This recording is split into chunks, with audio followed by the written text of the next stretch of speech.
Hello students, welcome to the class of Shatrughan sir, the finest and the easiest way to learn the concept of the mathematics.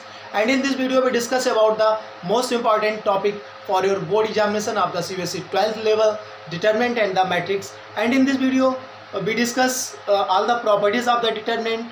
After that, in next video we discuss about the matrix.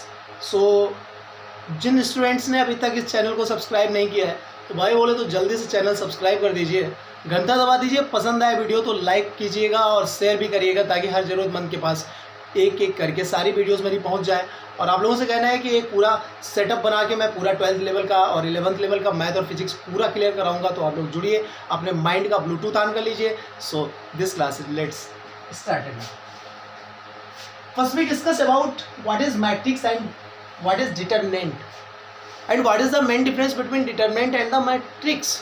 Okay, student समझ नहीं पाते हैं कि क्या determinant है क्या matrix है, तो पहले जान लीजिए आप लोग। द डिटरमिनेंट जो होती है और मैट्रिक्स जो होती है उसमें एक डिफरेंस ये आता है कि ये साइन हमारा मैट्रिक्स को शो कराता है, ठीक है, और ये साइन जो हमारा है ये डिटरमिनेंट को डिनोट कराता है, ठीक है। ये डिटरमिनेंट है, ये मैट्रिक्स है। तो सीधा समझ जाओ, जो ब्रैकेट टाइप का लगा हुआ हो तो वो मैट्रिक्स होती है, और सीधा सीधा इस तरीके से पिलर टाइप के खड़े हो दैट इज डिटरमिनेंट। तो आज मैं बात करने वाला हूँ डिटरमिनेंट का। तो डिटरमिनेंट में सबसे पहले आप लोग जान लीजिए मैट्रिक्स हो या डिटरमिनेंट हो, यहाँ पर जैसे कुछ भी लिखा हो, सपोज करो 5 10 7 1 2 3 2 1 3 1 2 3 4 5 6 ये लिखा हुआ है। तो यहाँ से हम एक बात करते हैं, order of the matrix and order of the determinant कैसे निकालते हैं। बेटा ये रोज होती हैं, ये जो सीधे सीधे होते हैं, चाहे डिटरमिनेंट हो चाहे मैट्रिक्स हो, ये रोज होती हैं। तो ये रो पहली रो है इसलिए बोली जाएगी R1। Okay, so this is the second row means R2 and this is the third row named R3। Okay, and these are columns means first column written by C1 and this is C2 and this is similarly C3। So order कभी भी लिखना हो आपको determinant का या matrix का तो एक मेरा लॉजिक याद रखना कि पहले रो लो फिर कॉल करो, समझ रहे हो, पहले रो फिर कॉल करो, कभी कॉल करके मत रोना स्टूडेंट्स, समझ रहे हैं, पहले रो फिर कॉल करो। तो how many number of rose in this matrix 1 2 and 3 by how many of columns 1 2 3 by 3, so we can say order of this matrix is 3 by 3। अब आते हैं हम डिटरमिनेंट पर, first row second row, okay, after that first column second column and this is the third column. तो इसका order क्या हो जाएगा, वही बात है ना, पहले रो फिर कॉल करो। तो 2 रो हैं तो 2 by 3 कॉलम्स हैं तो 2 by 3। ये तो कॉन्सेप्ट था कभी भी किसी भी डिटरमिनेंट का या किसी भी मैट्रिक्स का ऑर्डर बताने का। तो ऑर्डर हम कैसे क्लियर करते हैं, पहले number of rose by number of columns. तो ये चीज़ स्टूडेंट क्लियर हो गई होगी। मैं बात करता हूँ आगे कि प्रॉपर्टीज़ ऑफ डिटरमिनेंट के बारे में। सो प्रॉपर्टीज़ ऑफ डिटरमिनेंट सीखने से पहले आप लोग डिटरमिनेंट के बारे में जान चुके हैं, ठीक है। अब प्रॉपर्टीज़ डिटरमिनेंट की आपको सीखना है, तो किस तरीके से आप सीखेंगे ज़रा ध्यान देना। कौन कौन सी प्रॉपर्टीज़ होती हैं जो कि ज़्यादा इंपॉर्टेंट है, जिनसे आप लोगों का यूज़ होना है आगे सॉल्व जब करेंगे प्रॉब्लम सब। तो बात करते हैं प्रॉपर्टीज़ ऑफ डिटरमिनेंट। बहुत सिंपल तरीके से समझाने वाला हूँ मैं आप लोगों को, तो आप लोग अपने आपको मेरे साथ जोड़ लीजिए पूरी तरीके से, वादा करता हूँ एक भी डाउट नहीं रहने दूंगा। तो प्रॉपर्टीज ऑफ द डिटरमिनेंट में सबसे पहले तो मैं एक बात बताऊँ कि if all the elements of any row और column is equal to 0 then the value of that determinant is always 0। फिर से समझो, बोल रहे हैं कि if all the elements of any row और column is equal to 0 then the value of that determinant is always 0। कैसे, जरा महसूस करें कि कोई हमारी डिटरमिनेंट है, इसमें कोई भी एक रो या कोई एक कॉलम के सारे एलिमेंट्स 0 हो जाए। सपोज करो 1 2 3 4 5 6 फिर 0 0 0, कोई भी एक रो हो कोई भी एक कॉलम हो। बोल रहा है कि if all the elements of any row और कॉलम्स, या तो किसी रो के या किसी कॉलम के, अगर सारे के सारे एलिमेंट 0 हो जाएंगे then the value of that determinant is always 0। तो इस डिटरमिनेंट को बिना सॉल्व करे मैं क्या बोल सकता हूँ, इसको जब सॉल्व करूंगा तो इसकी वैल्यू क्या आएगी, 0 आएगी। बच्चा पार्टी में सॉल्व करना भी सिखाऊंगा, आप परेशान मत होइएगा। अभी आप सिर्फ प्रॉपर्टीज जानिए क्लियर है? अगर इस डिटरमिनेंट को हम सॉल्व करें तो इसकी वैल्यू हमेशा कितनी आनी है? 0 आनी है। चलिए एक प्रॉपर्टी की और मैं बात करता हूं यहां से। अगर कोई भी डिटरमिनेंट में कोई दो रो या कोई दो कॉलम के सारे एलिमेंट सेम हो तो उस डिटरमिनेंट का वैल्यू भी क्या होता है? 0 होता है। समझ रहे हैं? क्या बोल सकते हैं हम कि if all the elements of any two rows और columns in any determinant is equal then the value of that determinant is always 0। कैसे? जरा समझना। एक कोई हमारी ये डिटरमिनेंट है, इसमें 1 2 3 4 5 6 एंड आफ्टर दैट 1 2 3, ठीक है। दो रो दिखाई दे रही है, R1 और ये हमारी R3। R1 equal to R3 हमें दिखाई दे रहा है कि दोनों आपस में रोज कैसी हैं? इक्वल है। तो इस डिटरमिनेंट का वैल्यू भी हमारा क्या हो जाएगा? 0 हो जाएगा। It is the second property of determinant. Clear हुआ? क्या मैं फिर से बता दूं? If all the elements of any two rows और columns is equal then the value of that determinant is always 0। Row में ही फॉलो नहीं करता, कॉलम्स में भी होता है। कैसे? जैसे आपका यहाँ से गिवन हो 2 3 4 1 - 1 2, फिर से आपका वो 1 - 1 2 भाई दिखाई दे रहा है कि हमारा C2 ये है और C3 ये है, तो C2 और C3 इक्वल है, तो इस डिटरमिनेंट का वैल्यू भी हमारा क्या हो गया? 0 हो गया। डबल 0। क्लियर है? अंडा बटा पंजीरी। क्लियर है? चलिए स्टूडेंट्स, ये दो प्रॉपर्टीज आप लोग जान गए हैं। फिर मैं आगे बढ़ता हूँ।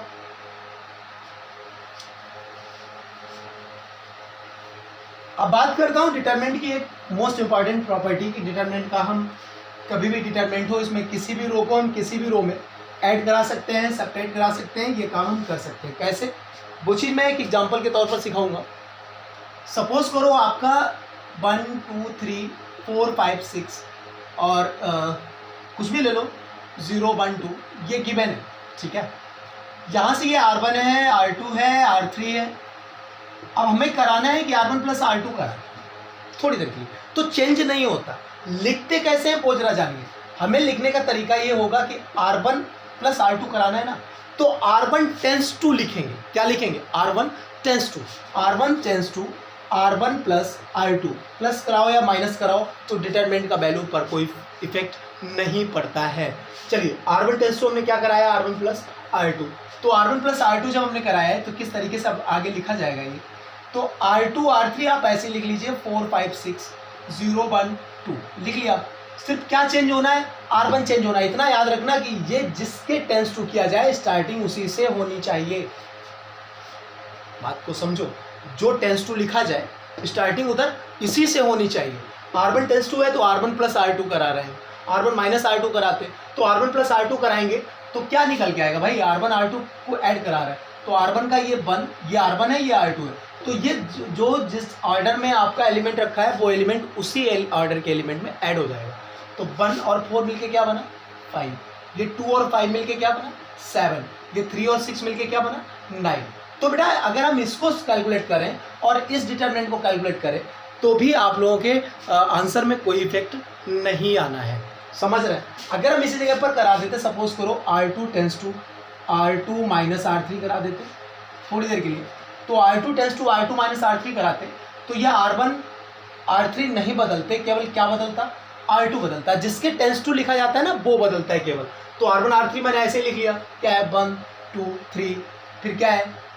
R3 0 1 2, केवल क्या बदला? R2 बदलेगा। तो R2 जब बदलेगा तो R2 किस हिसाब से बदलेगा? R2 के एलिमेंट से आपको R3 का एलिमेंट सब्ट्रैक्ट कराना है। तो R2 का एलिमेंट 4 है, R3 का 0 है, तो 4 - 0 क्या बचा? 4 बचा।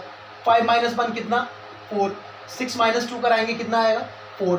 तो बेटा ये चीज़ आप लोगों को क्लियर हो गई होगी कि किसी भी एलिमेंट में, तो आप बता दो इसका जो आंसर आना है वही इसका आंसर आना है, वही इसका आंसर आना है। आगे बड़े बड़े क्वेश्चन मिलेंगे, हम अपनी सहूलियत के अनुसार, अपनी ज़रूरत के अनुसार, अपनी आवश्यकता के अनुसार, अपनी नीड के अनुसार कोई भी आपत्ति विपत्ति संकट समस्या टेंशन परेशानी से बचने के लिए हम इस तरीके की प्रॉपर्टी का यूज़ किया करेंगे, तो आप लोग कन्फ्यूजिएगा ही नहीं। क्लियर है एकदम?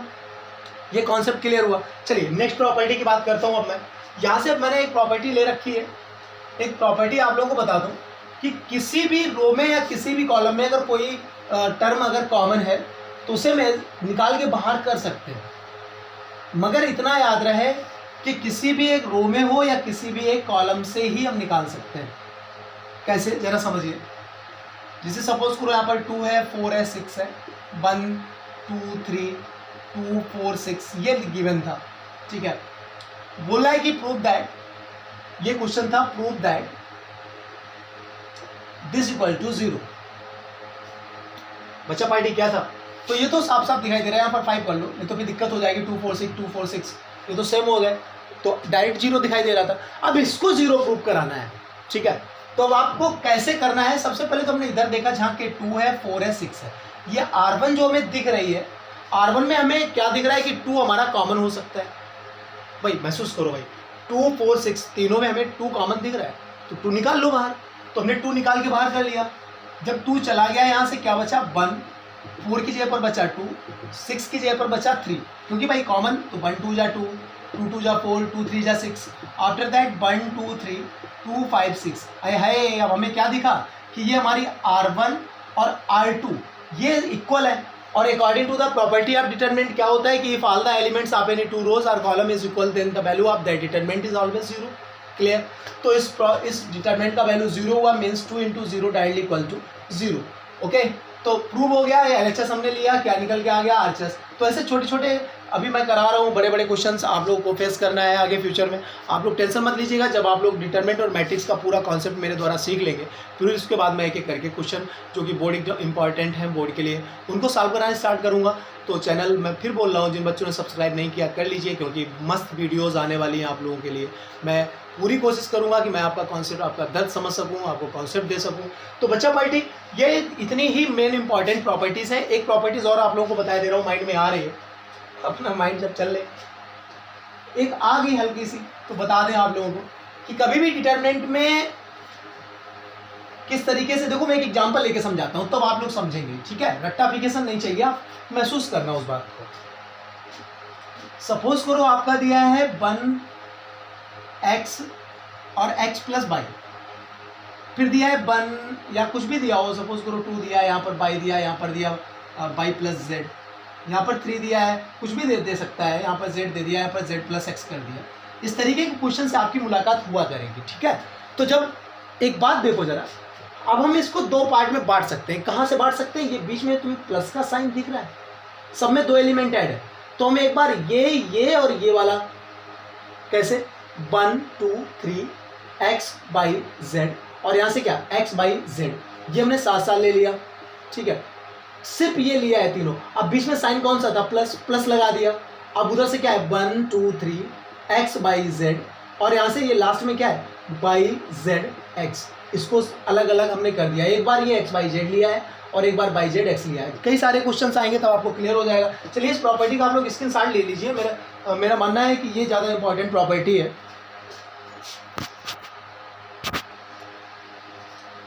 Student, after that we discuss about what is the method to expand a determinant.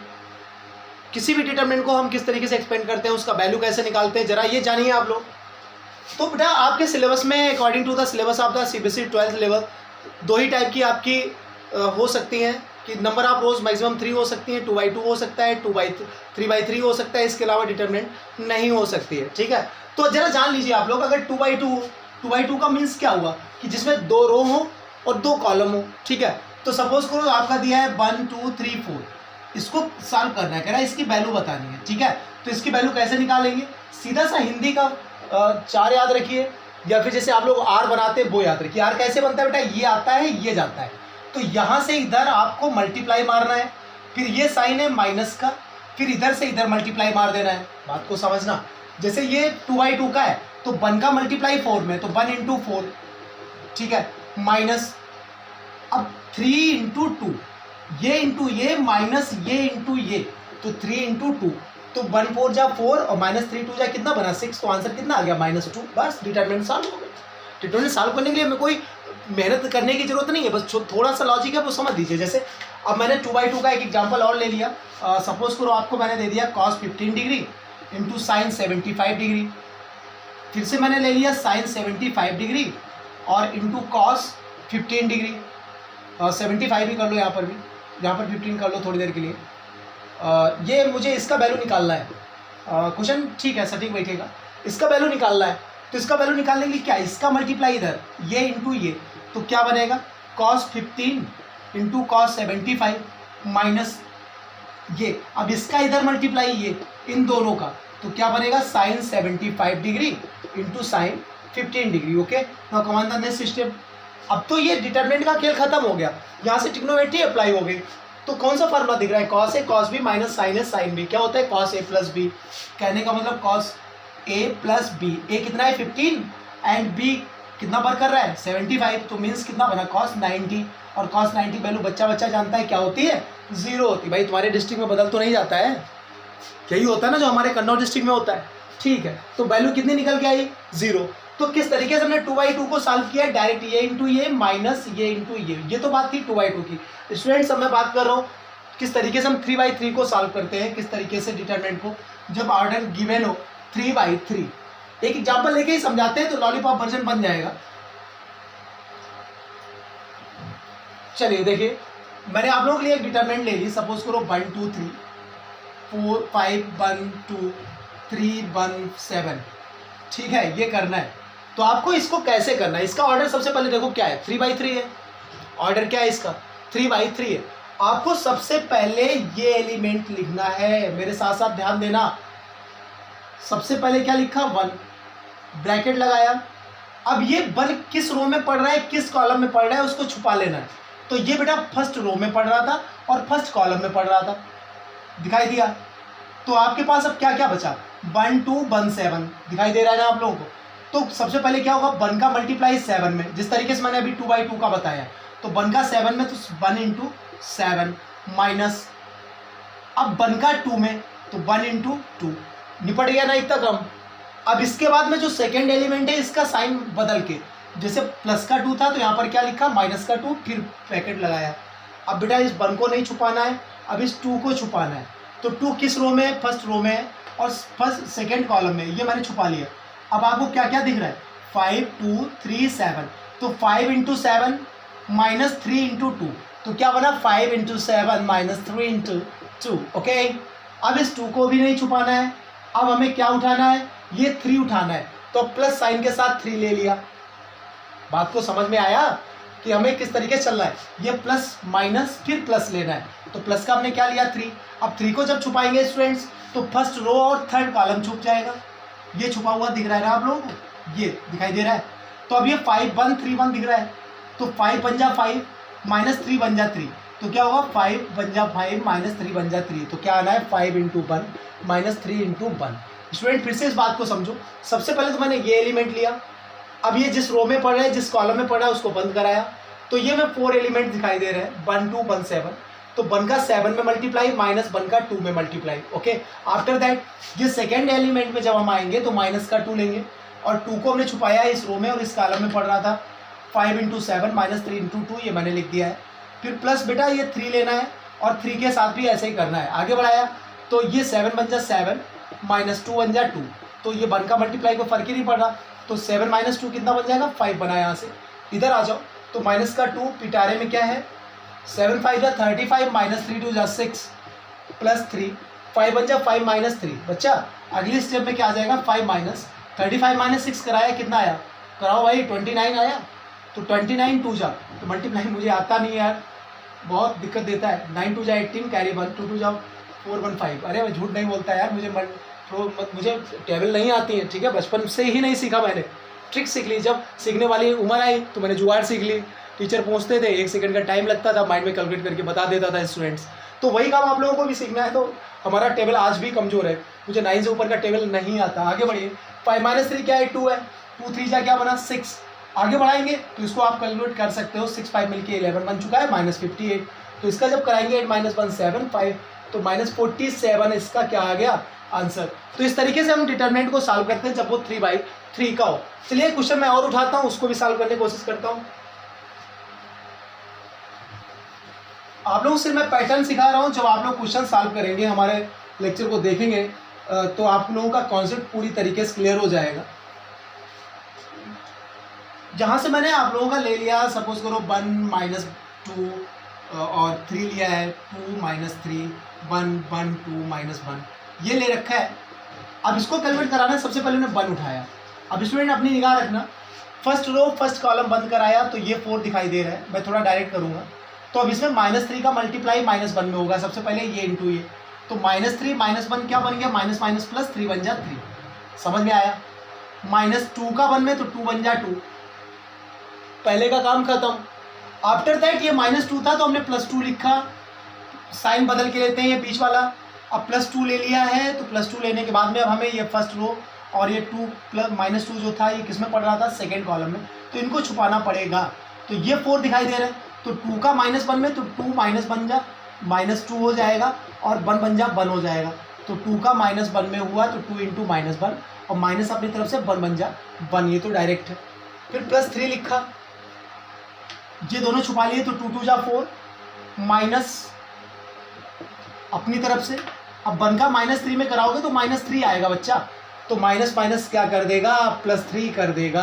अगली स्टेप में क्या, इसको सॉल्व कर दो, 3 - 1 कितना, 3 - 2 कितना, 1 बच रहा है, 1 बन जा 1 आया, यहाँ से प्लस का 2 है पिटारे के अंदर, माइनस का 2 माइनस का 1 +3 इंटू 4 3 कितना 7, आगे बढ़ा देंगे तो 1 प्लस यहाँ से -3 बन चुका है, तो -3 2 जा 6 बना, 7 3 जा क्या बना 21, तो 21 1 मिलके 22 - 6, 22 - 6 कितना 16, it is the final answer of this question. तो बच्चा पार्टी, अब आप लोग सीख गए होंगे कि डिटरमिनेंट को हम किस तरीके से एक्सपेंड करते हैं, किस तरीके से 2/2 को करते हैं, किस तरीके से 3/3 को करते हैं, तो ये कॉन्सेप्ट तो क्लियर हो गया होगा। अब बस थोड़ा सा और बचा हुआ है आप लोगों का यहाँ पर डिटरमिनेंट में, मैं माइनर और कोफैक्टर निकालना सिखा रहा हूँ। नेक्स्ट अब आप लोगों को सिखाने जा रहा हूँ कि किस तरीके से मैं माइनर निकालता हूँ, किस तरीके से कोफैक्टर निकालते हैं हम। तो माइनर ऑफ डिटरमिनेंट,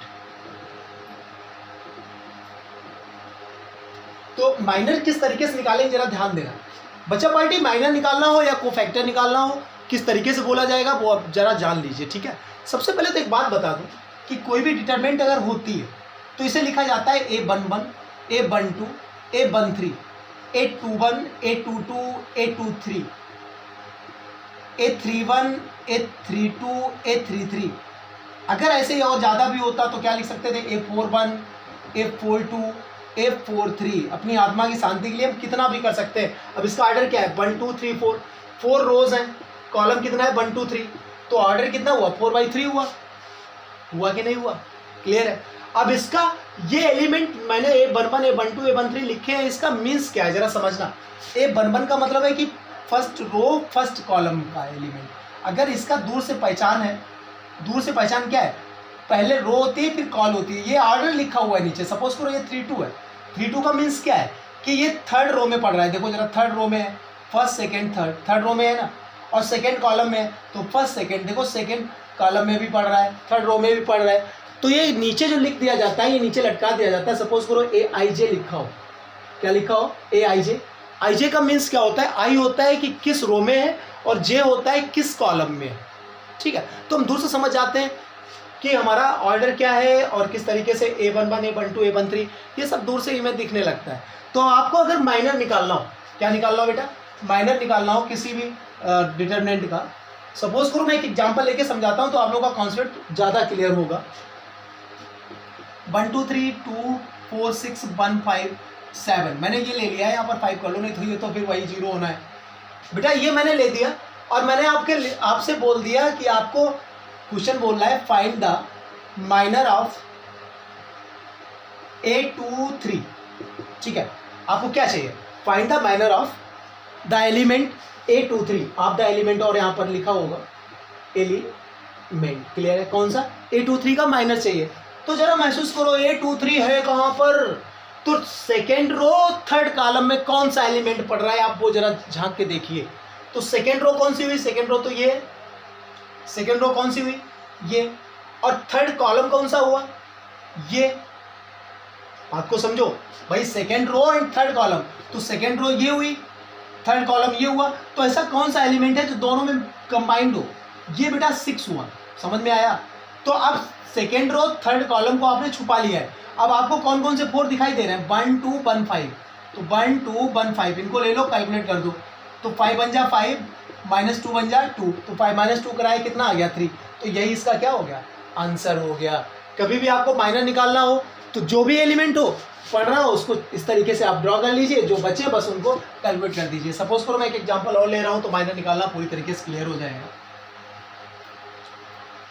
मैंने आपको एक डिटरमिनेंट दे दिया और डिटरमिनेंट मैंने आपको दिया सपोज करो 1 2 3 4 5 1 -1 2 3 ये गिवन है और आपसे बोल रहा है find the minor of the element A21।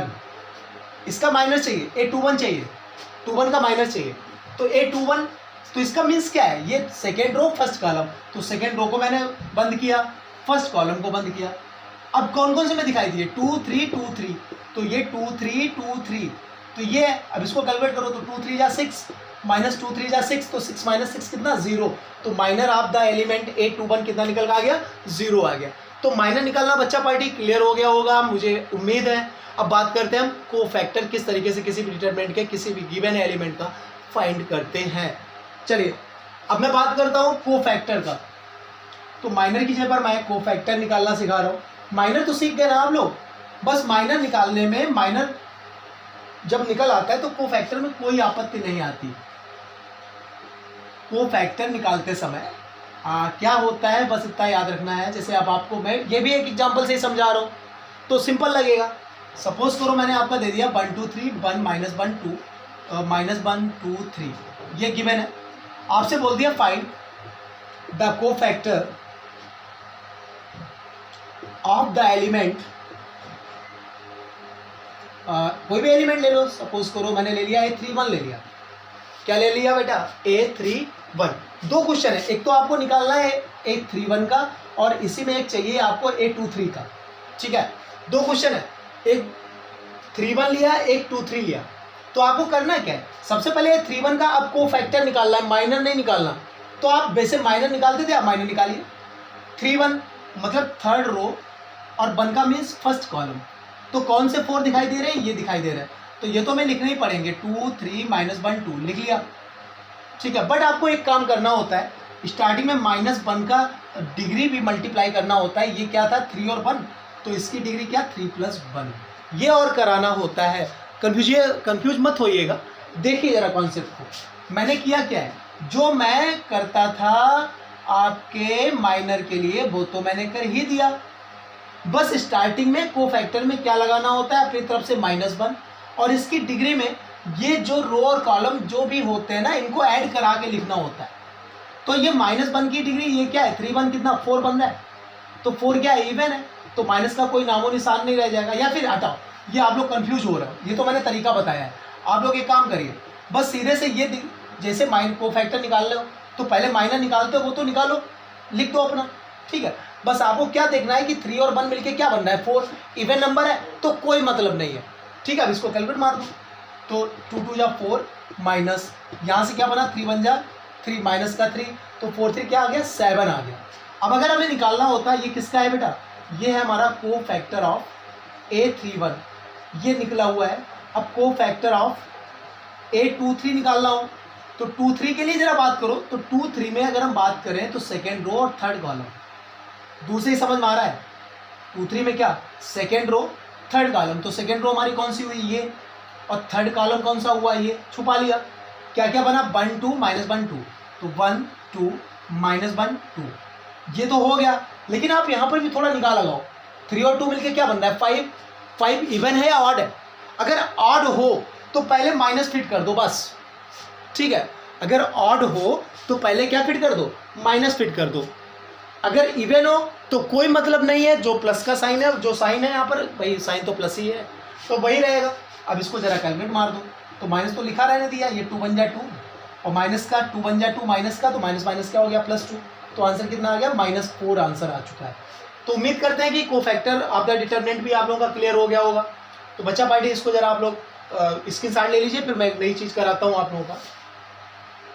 हो गया ठीक, सारे कॉन्सेप्ट दे रहा हूँ मैं डिटरमिनेंट के, इसके बाद आपको कोई नए कॉन्सेप्ट की जरूरत नहीं पड़ेगी। ये वीडियो बहुत इंपॉर्टेंट है फॉर द बोर्ड लेवल पर। आप लोगों के जो बच्चे CBSE 12th में हैं, IIT की तैयारी कर रहे हैं, वो जरा गौर करें।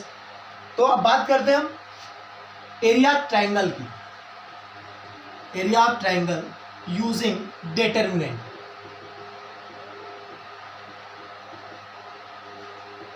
किस तरीके से करते हैं, मैंने आपको एक ट्रायंगल दे रखा है, इसके वर्टेक्स दे दिए x1 कामा y1, यहाँ का दे दिया x2 कामा y2 और यहाँ का दे दिया x3 कामा y3। ठीक है, आपको एरिया बताना है तो एरिया के लिए फार्मूला डायरेक्ट आप लिख सकते हैं डेल्टा इक्वल टू अपनी तरफ से 1/2 और फिर डिटरमिनेंट का साइन लगा के आपका x1/1 1, फिर x2/2 1, फिर x3/3 1। क्लियर हुआ? ये फार्मूला आप अप्लाई कर सकते हैं जहां पर x1/1 x2/2 x3/3 आपका गिवन होगा, इस फार्मूले में रख दीजिए, इसको कैलकुलेट कर दीजिए, 1/2 स्टार्टिंग में चलता ही रहेगा, जो भी निकल के आएगा that is the final resultant area of that given triangle. जल्दी से स्क्रीनशॉट लीजिए इस क्वेश्चन का, फिर मैं एक छोटा सा क्वेश्चन और कराता हूँ। ये फार्मूला तो आप लोगों का क्लियर हो गया होगा, मैं आगे बढ़ा रहा हूँ, एक क्वेश्चन ले रहा हूँ आप लोगों के लिए, छोटा सा क्वेश्चन, हटा दूँ इसको, हटा दूँ ना इसको, क्लियर हो गया? ठीक, नेक्स्ट देखिए जरा, यही इसी टाइप का मैं क्वेश्चन लेके सॉल्व करा रहा हूँ। आपसे क्वेश्चन बोल रहा है find the area of the triangle ABC whose vertex are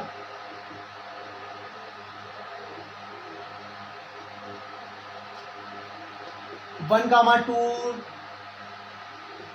3,5 and -1,2। ये वर्टेक्स है तो बना लो यार, सीधे से ABC बनाओ पहले, ये A, ये B, ये C। A का क्या हुआ 1,2 गिवन है, B का क्या 3,5 गिवन है, इधर नीचे लिख लेते कैलकुलेट करने के लिए भी तो जगह रखें। C का कितना गिवन है -1,2। Okay, so the area of this triangle delta equal to 1/2 अपनी तरफ से। सबसे पहले ये हमारा क्या नामकरण करा दो, आजकल तो कुत्ते भैंसों के भी नाम है, गाँव गाँव चले जाओ तो बछड़े छूटे उनके भी नाम है, तो यहाँ से x1/1, ये हमारा x2/2, ये हमारा x3/3। ठीक है, वैल्यू रखो। तो पहले x1/1 1 आता है, तो x1 कितना है 1 2 1, अपने ये 1 लास्ट में अपनी तरफ से लाना है, फिर 3 5 फिर 1, फिर कितना है -1 2 और फिर कितना 1। अब बच्चा पार्टी इसको आप लोग अगर चाहें तो कैलकुलेट कर सकते हैं, बड़े प्यार से आगे बढ़ा दीजिए, कैलकुलेट कर दीजिए, जो भी निकल के आए that is the required area किसका हो जाएगा बेटा, जो भी आपका ट्रायंगल गिवन है। तो ये कॉन्सेप्ट था एरिया ऑफ द ट्रायंगल का, आप लोग इसको जल्दी से स्क्रीनशॉट लीजिए, फिर मैं आगे बढ़ाता हूँ। एक चीज़ और बतानी है, केवल कॉन्सेप्ट ऑफ आप लोगों का क्लियर कराना है, सिर्फ कि जो आपका कॉन्सेप्ट देना है कि कोलिनियर पॉइंट्स अगर हो, कोलाइनर पॉइंट्स हैं तो उनका कॉन्सेप्ट क्या होगा। तो बच्चा पार्टी एक बात बताओ कि जब कोई पॉइंट कोलिनियर होते हैं तो वो तो ट्रायंगल फॉर्म कर ही नहीं पाएंगे। सोचो जरा, इमेजिन करो, महसूस करो, डोंट गो फॉर रट्टाफिकेशन, मैं बार बार बोलता हूँ, ओनली फील द मैथमेटिक्स। तो यहाँ पर क्या है कि अगर कोलिनियर पॉइंट्स है, सपोज करो अभी ये दूर दूर थे, एक लाइन में नहीं थे, ठीक है, अगर दो को मिलाए तो तीसरा पिछड़ जाता था, लेकिन अगर 3 पॉइंट एक ही लाइन में हो जाए, इनको अगर हम ड्रॉ कराएं तो ये तो ऑलवेज स्ट्रेट लाइन होगी, ट्रायंगल तो फॉर्म होगा ही नहीं। और जब ट्रायंगल बनेगा नहीं, जब ट्रायंगल ही नहीं है तो एरिया का है बात का, समझ रहे? तो कुल मिला करके कोलिनियर में क्या हो जाता है कि अगर हम एरिया वाला फार्मूला है उसको अगर हम 0 कराएं, ठीक है, तो कॉन्सेप्ट ऑफ कोलिनियर पॉइंट्स में सीधे से एरिया वाले फार्मूले को 0 करा दिया जाता है। तो कॉन्सेप्ट ऑफ कोलिनियर पॉइंट्स, तो 3 कोलिनियर पॉइंट्स हैं, सपोज करो ये हमारा x1 कामा y1 है, x2 कामा y2 है और थर्ड हमारा x3 कामा y3 है। तो जब कोलिनियर है तो सीधा सा है कि डेल्टा क्या होगा 0, तो डेल्टा का फार्मूला क्या होता है 1/2, फिर बनता है x1/1 1, x2/2 1, x3/3 1 और यही इक्वल टू क्या बेटा 0 पटक दो। अब 1/2 है, 2 भी उधर चला जाएगा तो गायब हो जाएगा। तो कॉन्सेप्ट क्या निकल गया है x1/1 1, x2/2 1, x3/3 1। अगर कभी भी जरूरत पड़ जाए कि prove that this and this are collinear points, तो हमें करना कुछ नहीं है, हमें सीधे से ये करना है कि x1/1 x2/2 x3/3 उनको फाइनल कर देना है, इसमें रख देना है, कैलकुलेट कराना है, और कैलकुलेट कराने के बाद अगर हमारा 0 आ जाता है तो हम दूसरे ही बोल देते हैं कि जो पॉइंट्स थे वो हमारे कैसे कोलिनियर है। तो आज की क्लास एक बार हम बंद करते हैं, नेक्स्ट वीडियो फिर से मिलते हैं, तब तक के लिए सो नाउ स्टॉप इट।